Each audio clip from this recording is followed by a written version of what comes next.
I am in a very argumentative mood today, so I'm really hoping that we disagree on everything.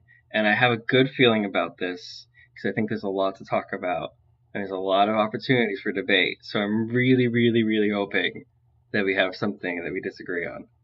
I think there's a good chance that we do. I definitely think that I have a lot more to say this week than I I did do last too. week. I have a more complex view of this episode than I do of last week's. Yeah, we could always be disagreeing on everything that the other agrees on.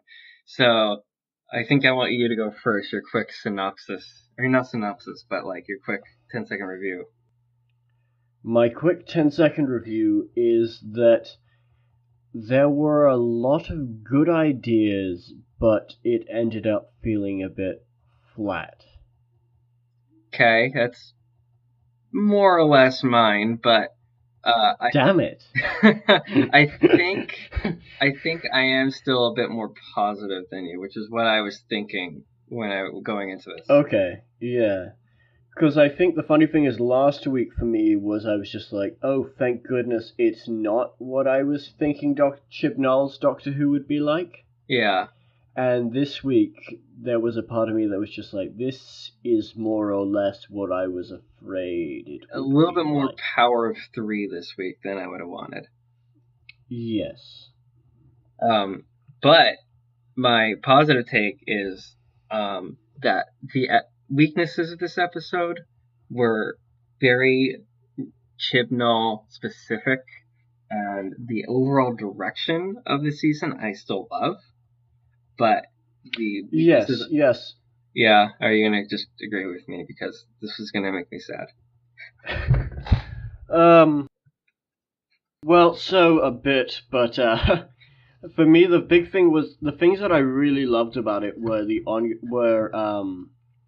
For starters, can we just talk about the opening credits are the best opening credits Doctor Who has ever had? I agree, but I'm limiting it to New Who because I have not seen Classic Who. I have seen classic Doctor Who, and so this is the first time in a really long time that I feel like the opening credits have felt like they were going for the same thing the originals were.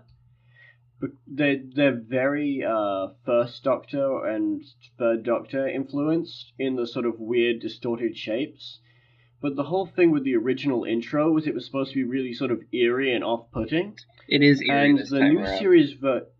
the new series versions have been good.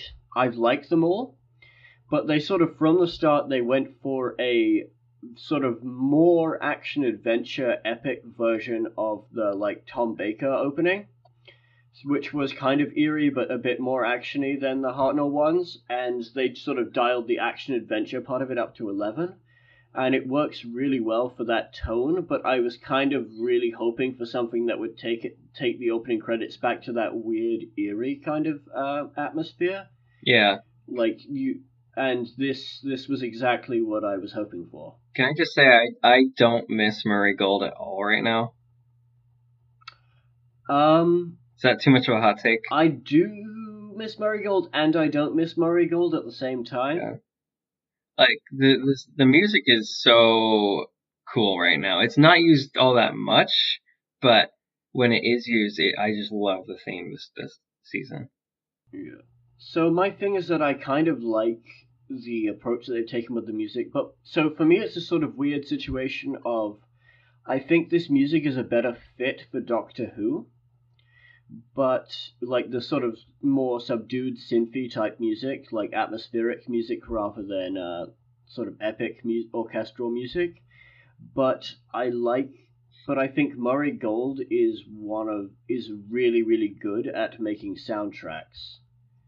In that he does a really good job using sort of like motifs and for characters and things where you'll hear a piece of music that references another piece of music, and it sort of connects the story together like that, and just sort of these beautiful pieces that are really nice to listen to on their own. You get like the I am the Doctor motif, which was nice. Yeah. But on the other hand, we had 13 years of that, so it's kind of like I'm willing to move on from his music because we have so many of his soundtracks to listen to. He can't do it forever, and I really like the new music and the direction they've taken it as well. Yeah, I'm really a fan of the direction overall, and I think the music kind of encapsulates that. It encapsulates that. It's a bit darker, a bit more grounded, a bit more of a throwbacky tone overall. It's it's the tone, as I said last week, is the tone and direction I was hoping for.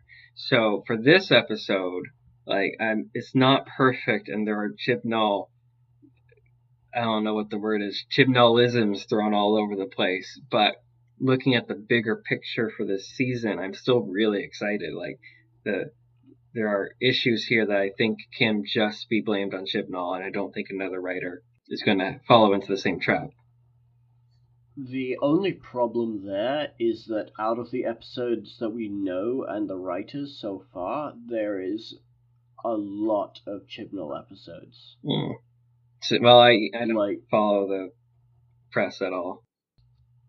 Yes. So no, I don't want to give details because I know you're really avoiding spoilers. Yeah.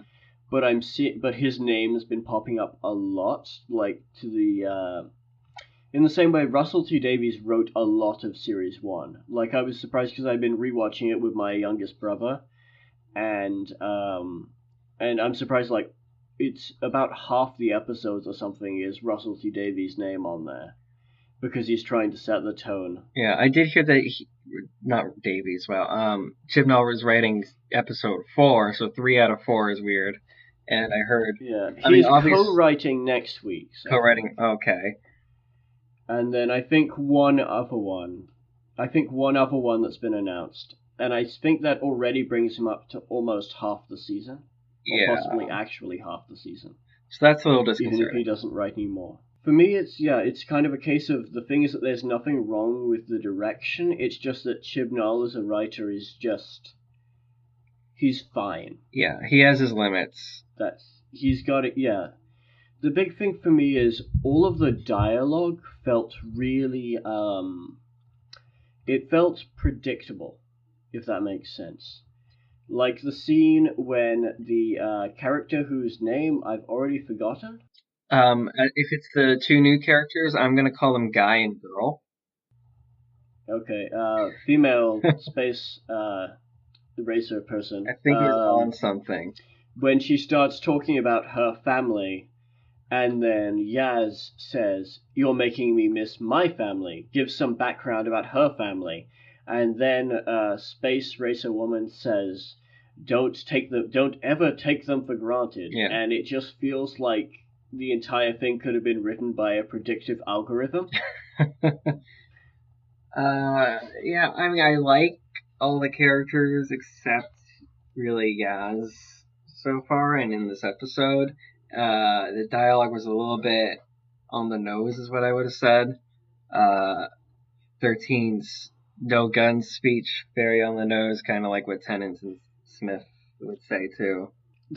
For me, the thing about the no guns, both in this episode and in the previous episode when she says you had no right to do that, is to me it sort of has this feeling. I get this vibe sometimes that a writer doesn't necessarily actually believe the things they're having a character say, but they feel like it's part of the character, and so they feel obligated to have them say them.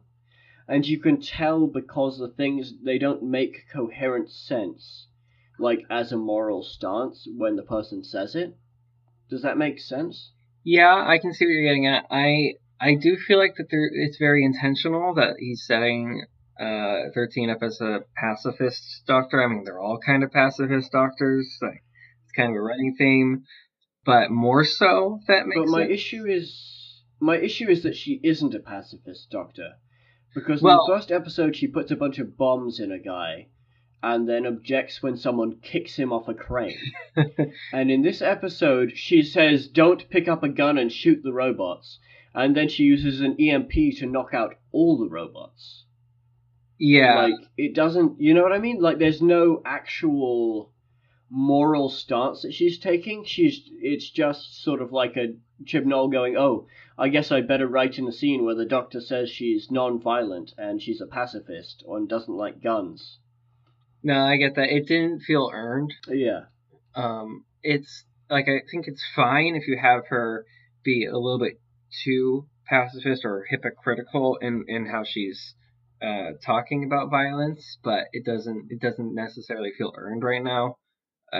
Especially the guest speech this week. It's it's just the one part of Jodie Whittaker's performance that's not clicking for me right now, because otherwise I really like her. Yeah, I love But her. every time it goes into every time she starts sort of hypocritically moralizing, it just reminds me of David Tennant's Doctor and the parts of him that I don't like. I saw people saying it was Tenants. I think it's Matt Smith, and I feel like it's just because I have seen Matt Smith so many times, specifically Beast Below, which is the gold standard for follow up episodes. I also really like Beast Below. I think we're the only two people who do. Yeah, But I love Beast Below. I Even Stephen Moffat doesn't like Beast Below, but I think know it's it's great. stupid. I honestly think the Beast Below is the gold standard for So do I. follow ups. Yeah, it's I mean, it was my follow up episode because I started at the 11th hour, and the moral conundrum in it is handled so much better than this one. Yes, yes. Yeah, I feel like in general in the with Moffat's whole era, with a couple of exceptions, and they tended to be written by other people. The Doctor, when he makes moral stances, they tend to be either consistent or they get called out by other characters as being inconsistent. Mm-hmm. Yeah, I think you're right. He like when they were hypocritical, the other characters were onto them more often. I mean, Chibnall's only two episodes into his showrunner career. That's true. He may well be setting it up. Yeah, it's very possible that this could be just the beginning of an arc, but yeah, it's just the one thing so far about the 13th Doctor that's bothering me. Yeah, it's. I would agree. It's the one part of her character where I'm like, I'd like to see it changed a little bit, which is an improvement from 12 for me, where I was like, I need a lot to change very quickly, and it did with Series 9. For me, 12 was different because with 12 I definitely got the sense of it's going somewhere. Whereas with this one, it just feels like she's set up. She is the Doctor from the moment she shows up, as I said last time. Mm. Whereas Capaldi, from the moment he shows up, is the sort of question of, is this the Doctor? Right. I'm not. Whereas so it feels like arc.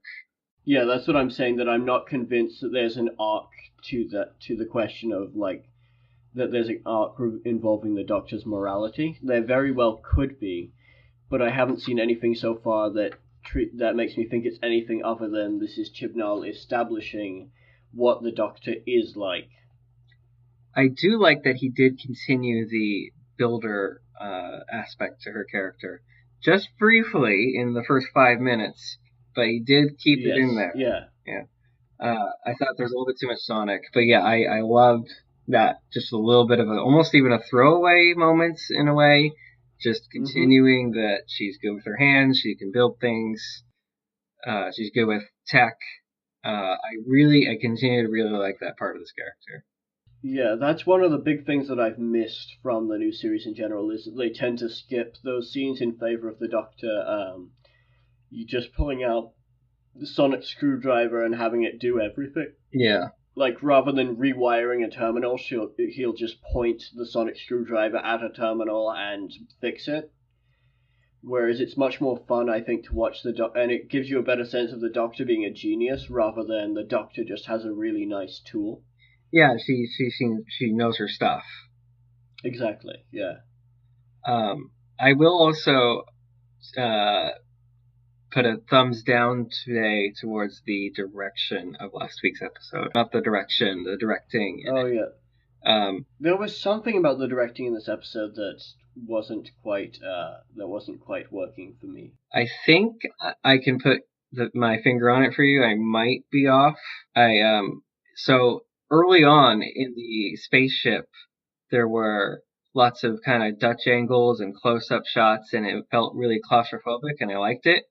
But those didn't go away on the planet. Mm. And I was just begging for a wide shot, and I got very few of them, and it kept, like, kept framing the characters too close up for my taste, and I didn't get the Yeah, feeling that this was a wide, it doesn't expensive. give you this. Yeah, it doesn't give the sense of the planet around them. It just feels like I think it's a posh. I think it's sort of like one of those cases of it's 50% on the direction Mm. and 50% on the writing. But I didn't get a sense of any tension in the race.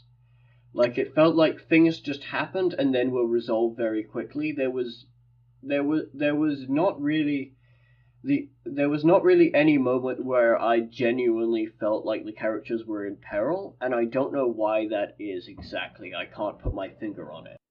Well, there was I can't quite pinpoint the moment. There was a switch for me because the first half of the episode I loved, and the second I was the half, same, yeah. oh, God Yeah. damn it, the second half Stupid I hive mind. liked the second half, but it was a clear step down for me from the first half.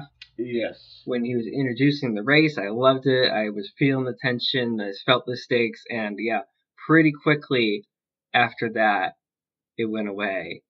And I'm not totally sure. I think it might be the robots. The robot scene was the turning point, even though I liked that scene when I saw Yeah, it. yeah. I thought that the scientists being forced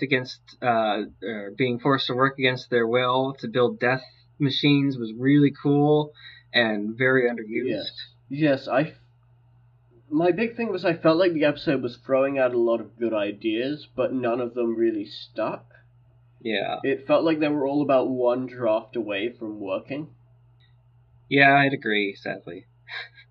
Yeah. Like, for example, the Rags are a really great Doctor Who monster, but they I felt like they fell kind of flat after. There were like two scenes where they were effective, and then otherwise Was that a they joke? just. Falling flat. Let's pretend it was. Yeah. Yeah, I'm a bit confused. Did I miss something? Because it seemed like uh, the doctor was saying, "You know these things from last time," and I'm like, "What?"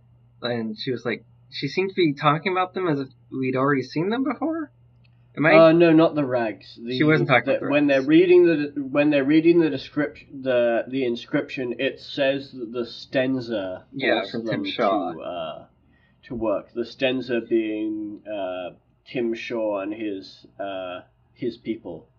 I thought that And when the scene came when they defeated the rag monsters, which is just a Doctor Who sentence, um, she was explaining to them, you remember these from what part of England are they from? Yorkshire. Um, yeah, yeah, Yorkshire, you remember these from Sheffield, Yorkshire? They Yorkshire. smell like garlic, and you have to dig. And I maybe I just got the scene No, wrong. no, okay, okay. I think you were confused. It's possible the audio on your thing was bad. Let's go with that. That's a good excuse. She was talking about. She was saying, remember about the acetylene gas and its properties, which was one of the bits I really liked in the episode. Was that it was a very like William Hartnell educational sciencey moment Oh, in she was that talking about the atmosphere. the way they got out of it was they were like it's an acetylene gas field and acetylene is a flammable gas. Okay. So they ignited the gas field with the rags in it, and the rags burnt. So she was saying, remember things about acetylene, not remember things about the gas. Sorry, about the rags. Okay, I think that's where I got confused. So that resolution feels set up decently. Then the EMP on the ground did not. I almost kind of laughed. Yeah, the EMP on the ground felt like um, it's a scene that I've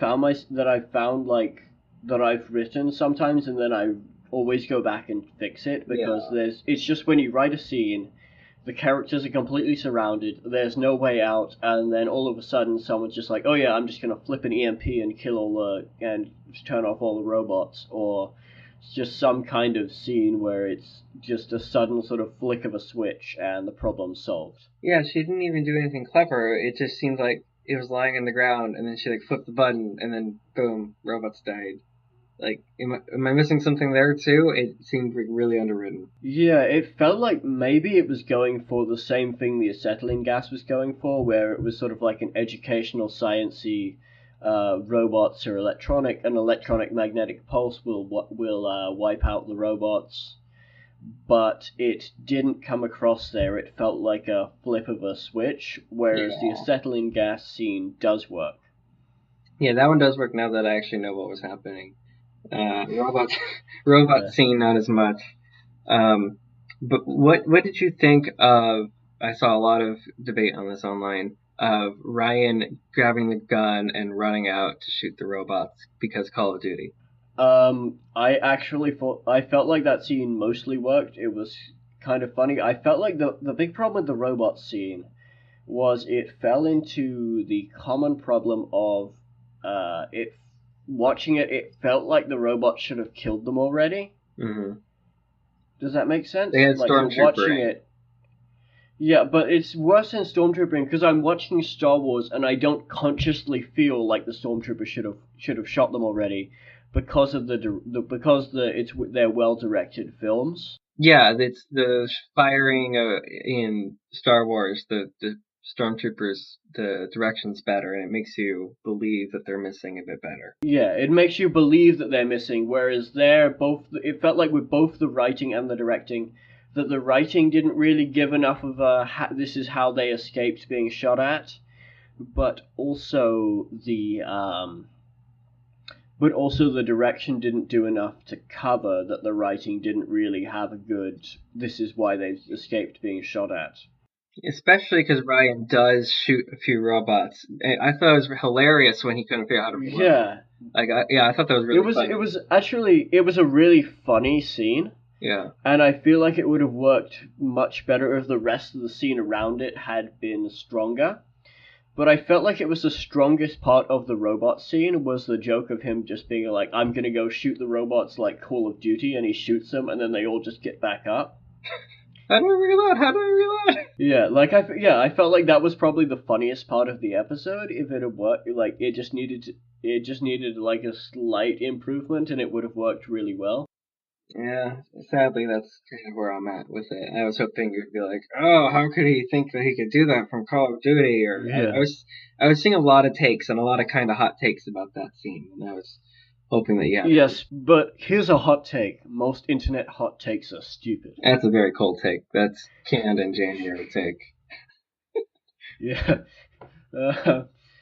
Well, here's my hot take so far about the season. Ryan St. Clair is on his path to be the worst companion of New Who. Too hot? So, I like. This is one of those cases where I want to disagree.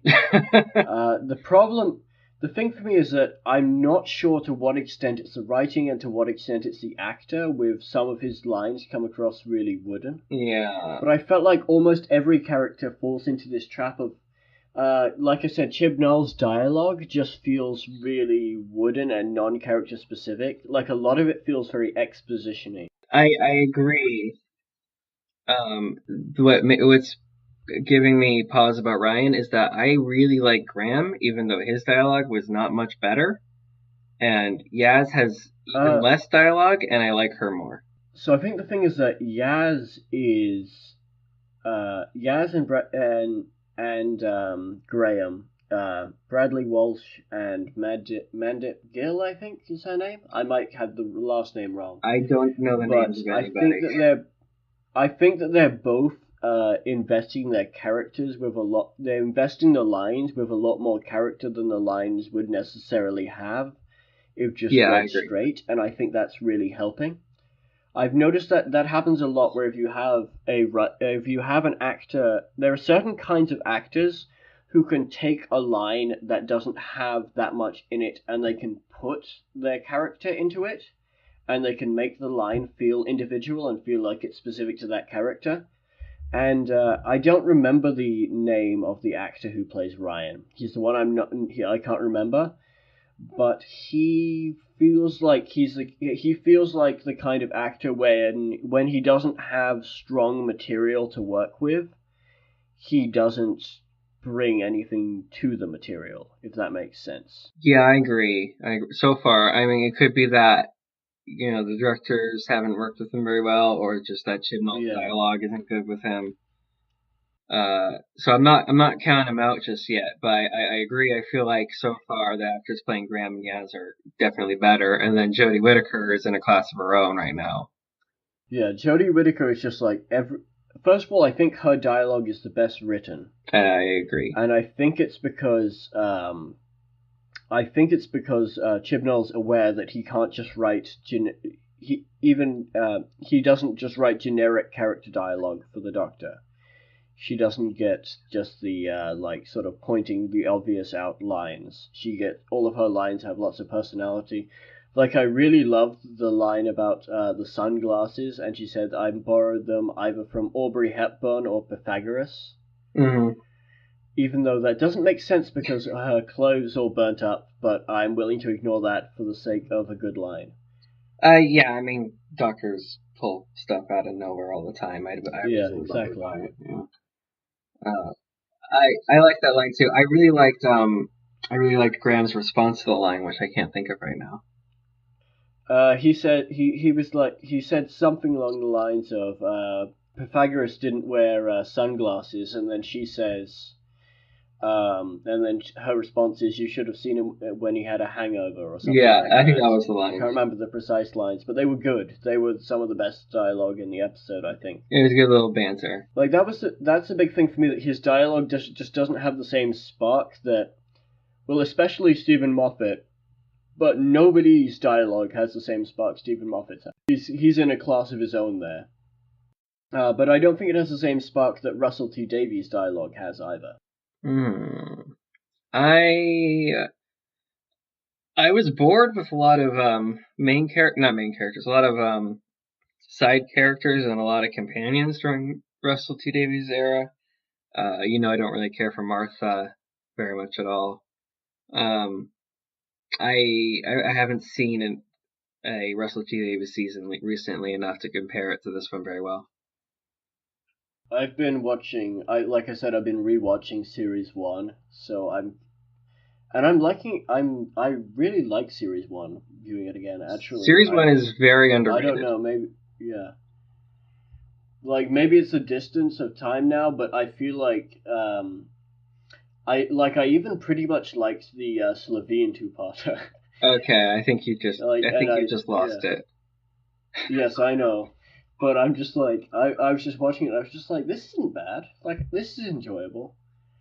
But I was just like, there's so much more like life and to the dialogue, to the lines. Like the lines, like I said, they're unexpected rather than predictable dialogue.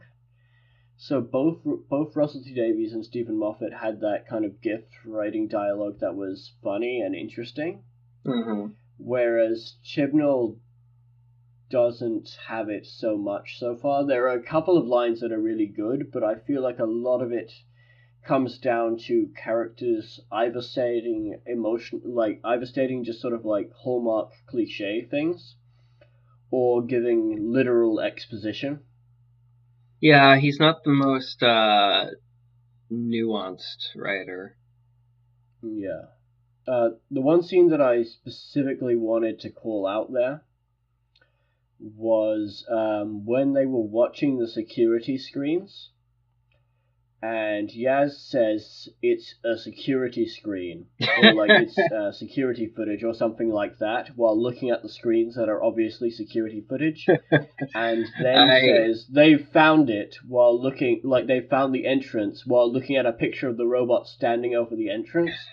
And I thought that in the Stephen Moffat era, that scene would have been the characters like looking at the screens, and then you see on the screen the robots are standing around the entrance to the pipe, and it wouldn't have given us the dialogue because Stephen Moffat would have trusted that the viewers can understand from seeing that image that the robots have found the pipe. Yeah, that was pretty bad. I kind of actually forgot about that. I rolled my eyes when she said it's a security camera. I'm like, Yeah. yeah, you think? I mean, I know The you need funny, lines, Yaz, but that's not the best one. yeah, the funny thing is that as the first thought that came into my head with that scene was, it feels like Big Finish dialogue. Because in an audio play, you need to establish that there was a security footage that they were looking at, and that the creatures had found it, and they could see that. But that's sort of like for an audio play, that's very clever writing. But in a TV episode, we can see it visually. We don't need it to be told it. And I really loved the visual of the robots at the hatch. I thought it was really Yeah. eerie. I really liked the visuals in general for this Mm-hmm. episode. I thought the set design was great. There's not too much Yeah. sets in there, but I really liked the design of the tents and the ruins and the underground tunnels they went into. The one thing I would have changed visually is I believe that it would have been better if the two races had been visibly non-human because they were supposed to be not human. But it's such a quick line of dialogue, and it felt odd because up until that point, I've been thinking somehow the teleporter transported them in time as well as space, and these are future humans. And then all of a sudden, it was trying to tell me that these are aliens. And I admit, so Doctor Who's had a long history of aliens that look exactly like human beings. But I felt like it was a really great opportunity if you're this is the first Alien Planet episode to introduce the new companions to alien life and alien worlds. And by comparison, so End of the World, where the Doctor takes Rose to the Earth burning up in the year 5 billion. You've got uh, they're all sort of really weird looking aliens, like the face of Bo or the Mox of Balmoa. And I think we could have done with something like that here. I didn't actually think of that, and I think you're right. Actually, that would have been a nice touch. I was leaning more in the direction of they were useless. Like I liked them at first. I liked the dynamic of the race, and it was a little bit heavy-handed Yeah, in their characterization, but I liked it. But it turns out 10 extra minutes of episode doesn't let you have two more characters of backstories on top of your already kind of bloated main cast, and that you're able to get away with it. It's just too many storylines and too many characters and too many backstories for one episode. I don't think it is. Um, I think that with a little more skill, you could easily fit twice as many characters into a 60-minute episode and have them all come across Hmm. developed and fleshed out. Uh, I I don't think I think that the problem is that their personalities were a bit basic. That doesn't do a very good job of conveying character via dialogue, so it's all down apart from sort of basic things like Racer Man. I think his name is Epsa. Epsa. Epso giving his whole story about his mother telling him to climb the tree and then sort of him falling out of it. Like bits like apart from little bits like that, there wasn't much in the way of characterization for either of them. But there was definitely space for better characterization of them. I am someone who likes to write small casts, so I don't see a clear, easy way to do like a twice as large of a cast and make it work. But I will say I rewatched Under the Lake and Before the Flood last week, and that episode had a very large cast, and all the supporting characters that had significant screen time had very clear characters and characterization. It was a Yeah, two-parter, so yeah, it had like 90 minutes to tell its story. But even in the first half, even in the first 45 minutes, pretty much yeah. everyone in that base came alive on the screen, and there's at least two or three pretty memorable characters in there. So I do see your point. Uh, Toby Whitehouse. would have done better with the script. Yeah, I think in general, I think most of the Doctor Who writers could have done better with the script. I think even going into Chibnall's own sort of past in Dinosaurs on a Spaceship, ignoring any other sort of questions about the episode's quality, it had a large cast of characters, and yet they all felt very distinct. Like it has Nefertiti, it has the hunter guy played by Lestrade from Sherlock. I feel like it did have one other character who I'm forgetting as well. It had Brian. Brian? Rory's dead. I totally forgot. I've erased that episode. Yeah, I can't believe I forgot him for a second. Then I was just like, he's one of the best characters that they introduced in that episode. Introduced in that era, I think. But I think I remember 11 kissing Rory. I think that was Dinosaurs on the Spaceship. That's about it. I've purged it from my memory. Side note, I've also completely purged Journey to the Center of the TARDIS from my memory. I remembered nothing about that episode. I've seen it 4 times because I'm trying to remember what happens, and I remember nothing. Just absolutely nothing. Journey to the Center of the TARDIS is such a waste. It's such a wasted premise. It's such a great premise for an episode, and then it's such a meh episode. Aggressively boring. But, yeah. But back to this one. This one was not boring. I don't think that's a flaw in it. I think there's a couple of rushed resolutions, but it held my attention. I felt there were bits where it was boring, to be honest. So for once, I'm being more negative. I know. Well, we're gonna end up with the same score out of 10, but you are more negative than I am for once. Yeah. So I feel like I had some other things to say about it as well, but one of the big things was that I felt like after it introduced the premise of the race between the two characters, it didn't feel very much like a race. Yeah. Which is, I think, a problem in the way it was set up. I agree. I didn't really care for the way they resolved the race itself, the Hunger Games ending. I felt like it felt a bit unearned and a bit cliche. I felt like they cut a crucial scene from the episode that made it make sense. It was a really weird cut. Like, I edited last week's episode better than they edited this episode of Doctor Who. Like, it was just, it was very jarring the way it was handled. But, like, I feel like the big problem is by having them together all of the time, it doesn't feel like a race.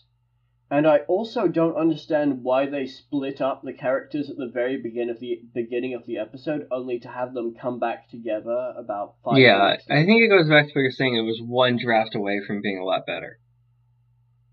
Yeah.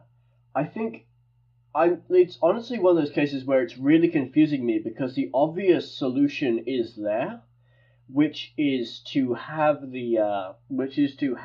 two of the characters with one person, 2 of the characters with the other person, and have them be taking different routes and competing with each other.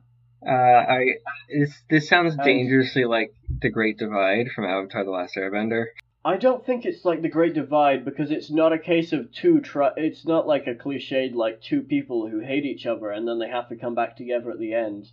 And they're learning different things about, like, it's because it wouldn't be that so much as it would be the sense of, just, like, the tension of who's going to get there first. Yeah, there wasn't... Of 2 different sides. The whole point of a race is the question of who gets there first is supposed to be interesting. But if they're on the same boat, they're in the same ruins, they're in the same tunnel, they're waiting for each other. They're racing through the same gas fields. There's no actual moment where they're racing. Yeah. It doesn't feel like a race. So if you had why would you write an episode about a race and then not have anyone race? It's a problem. That was something that didn't bother me while I was watching it, except maybe subconsciously. And very soon after watching the movie, I was like, wait, Wasn't it supposed to be a race? Yeah. For me, it was a subconscious thing as well. So most of this discussion is me trying to work out what was subconsciously bothering me about the episode, and then sort of turning it into actual thoughts on the episode. I have these two lines of thoughts, which I was kind of hinting at the start. Like, as an episode, meh, but looking at what he's setting up for the rest of the season, as far as tone and that sort of thing, direction, I really dig it. I like it. I think that all the flaws in this are just Chibnallisms. Like, there isn't anything. I did complain about the directing in it, but there really isn't anything major that I would blame on anything other than the script. Like, maybe a bit of the acting on Ryan and the directing, but a better script would have also helped that out a lot. Yeah. So it wasn't. Yeah, in general, I don't think there's anything about the direction that's bothering me as well. Like the way the show is going, the way the characters have been set up, it's not bothering me too much. Like, I feel like it's very easy for someone. I'm excited to see what other writers do with it, but I feel like Chibnall is not a strong enough writer to be the lead writer on Doctor Who, which was my position from the start, and then last week kind of sort of won me over, and now I'm back to he's just not good enough to be the top writer. He just isn't. I think that it's distressing me that he's writing so many episodes. I feel like he's perfectly fine at running a show, but he shouldn't be writing so many episodes. Like, he's better as a showrunner than head writer, if that makes sense. Although that said, we have not seen an episode yet that wasn't written by him, so we'll have to wait for next week, which is co-written by him, and see how that one goes. And that's one that could go wrong really, really easily. I don't know anything about it other than it's being co-written. Is episode 5 not written by him at all? Because I think episode 4 is. I think episode 5 is written by someone else. I know episode 6 is. That's too long to wait. Episode 6 is written by someone else. So I think we now know up to 6. Or I know up to 6. Well, we'll see. If episode 5 and 6 are like really good and the characters come alive, and then Chibnall comes back for the finale and it's kind of dull, yeah, I don't know how I feel actually. It's like I feel like he took the show in a good direction, but if you can't trust him to write 5 good episodes a year, why is he showrunner? I feel like there's an unfortunate chance that I'm going to end up being those really annoying people on the internet who say the same thing for every single Doctor. Right. Where they're just like, I really liked so-and-so as an actor, but their scripts were bad. I feel like that might be me with Jodie Whittaker. Me with Series 8 I might end up being... Yeah, so it was a really common thing with Capaldi. But it was going on, even people were still saying it like now, and I just don't get that. I don't get how you can look at like Heaven Sent and The Doctor Falls and go, wow, Capaldi really didn't have a chance to show how good he could be as the Doctor. I hear it a lot now with Matt Smith, and it enrages me because I think he had so many amazing scripts. I say with Series 8 Peter Capaldi, but yeah, Series 9 and 10 to a lesser extent had really good scripts. Yeah, like if Capaldi had ended at Series 8, I could get why people would say it. I would like mildly disagree, but not disagree too strongly. But with 9 and 10, and when people say it with Matt Smith too, it's just kind of this question of it feels like people are just kind of giving a Mad Libs answer of just for some reason, I never see anyone saying that any of the actors playing the Doctor are bad. Or if I see it very occasionally. It's always people saying, I liked this person, but their scripts were bad. Well, I don't think there has been a bad Doctor actor, except maybe a classic Doctor that I don't remember at all. Rowan Atkinson was a terrible Doctor. Actors. Yeah, I think all of the actors are good. There are a couple of cases where I would say that I would say that they've been given bad scripts or bad direction, but I'd say overall I don't think there's been any poorly cast Doctor in the show's history. Yeah, I agree. But yeah, so my concern is that we end up with Jodie Whittaker is still excelling in this episode. She's so good. And honestly, I mean, it wasn't bad. It was just a bit disappointing to me that after I felt like last week there had been a major improvement in his writing, that this week was kind of back down to like predictable, like what I expected Chibnall to be. Yeah, I think the frustrating thing for me, which I couldn't articulate it until this talk, is that it was really like one draft away from being a very good script. And that's kind of frustrating. Yeah. It's got lots of really good ideas, because a space race is a brilliant idea. Mhm. A cruel planet called Desolation, where sort of ancient weapons have been tested out and it's left as this desolate wasteland. Excellent idea. Desolation is a top 20 word. It is. I didn't tell you because you were avoiding spoilers. But when the information for the second episode came out and it said, "Can the Doctor and her companions solve the mystery of desolation?" My first thought was, when did Jaden start writing Doctor Who? It's definitely, if next episode has like the planet Halcyon, I'm just gonna be a little bit spooked. Yeah. What's funny is I think you're the only person in the world, especially the only person who's going to be listening to this, who doesn't know what the next episode is. I didn't realize that your spoiler avoidance had gone to the point of literally not watching the next time trailers. Yeah, I turned the next time trailer off. But I respect that, but I'm going in completely blind and I kind of like it. Okay. Yeah, so yeah. Okay. Yeah. It's like there were things I wanted to say about that, and now I can't say them, so I'm gonna have to save them for somewhere else on the internet. Well, yeah, we'll save it for next week. Next week. So we're about 50 minutes in. It's probably 45-ish 50 after minutes? post. Okay. Yeah. Final thoughts? So basically just what I've been saying, that I felt like there were a lot of really good ideas. The big one I didn't mention was the whole idea of the idea of the TARDIS being the ghost monument is a prime example of it's a great idea, but did the episode do anything with it? I forgot to mention that too. Yeah, like that's kind of the prime example for me of the case of this. There were a lot of great ideas that went into the episode, and then the execution was really bland.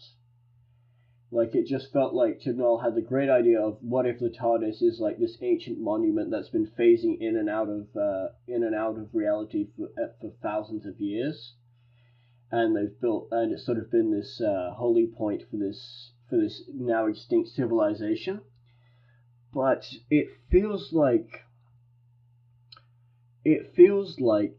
that could have been turned into the center of a really incredible story, and it just felt like an afterthought. It wasn't a mystery because it was resolved really quickly. I don't mean to cut you off, but I realized we forgot to talk about the most important part of the episode. Oh, yes? The most controversial part of the episode. New TARDIS? Yes. Well, thumbs up or thumbs down. I have strong feelings. This is the most strong feelings I have about this episode. I'm not sure how I feel about it yet. I love it. There are bits of the design that I like, but overall, I have to say at this stage, it's not really working for me. I think it's one of my favorite TARDIS designs. Okay, we're gonna have to fight. The hive mind has failed. Hive mind has failed. It's not that I didn't like Capaldi's design. Everyone else seems to love it. I'm like meh on it, and I really spacey, large, cool. I don't know, Matt Smithy TARDIS design. My problem with it is that the way it's set up it's very dark, and it's very cramped. That's what I like. And cramped is the opposite of what you want the TARDIS to look. Well, Because if the TARDIS looks cramped, then it doesn't feel as amazing that it's fitting inside of a police box. it didn't look cramped to me. Capaldi's felt cramped. Okay. His felt like a really small. Capaldi's sometimes felt cramped, but Capaldi's felt way more open than that. Honestly, I really was hoping for pretty much just a kind of basic redesign of the original classic series TARDIS, given that we have the original theme music back, given how absolutely beautiful it looked in both Hellbent and in Twice Upon a Time. I was really hoping for something that was basically a take on that. You wanted the round sort of things. classic roundels, like central console, like lots of furniture about like sort of a clean white design, and then we've ended up with essentially the opposite of that. I really Yeah. like it because I feel like it matches the tone of the series really well. Darker, bit more grungy, a bit less fantasy-ish, a little bit steampunk, and a little bit of whimsy still with the custard dispenser. I think it matches the overall tone that the series is going for really well. Yeah. So there's my disagreement for the week. Yeah, it's just it'll probably grow on me over time. But so far it's not working for me. It's very different. It's like I said, too cramped, too dark. The design feels just. I like the steampunk elements, but I don't feel like the steampunk elements are strong enough. It feels like they just sort of they came up with a couple of random ideas for a theme. Like they were just like, what if there were crystals and metal, and then they made it out of crystals and metal. And it felt like there wasn't much design thought put into it beyond that. I think it's cool. And I think my favorite new series TARDIS design, limiting it just into the new series right now, is Matt Smith's, because it has multiple levels, because it feels so big the moment the characters walk into it. It genuinely feels like they've walked into something that's bigger on the inside. And because it has all of those staircases leading off and all those different doors, it also feels like a TARDIS that's got more rooms to it. Whereas this one has the same problem that the Eccleston and Tennant TARDIS had for me, which is that I look at the central console room and I'm just like, it feels like that's all there is to the ship. Yeah, I can see that. I think Matt Smith's is the best. It definitely felt the most wide and open and large. I love the staircases and the swimming pool. This one reminded me more of Smith than Tennant's or Eccleston's or late Smith's either. Really, it feels much more like Tennant and Eccleston than Smith to me.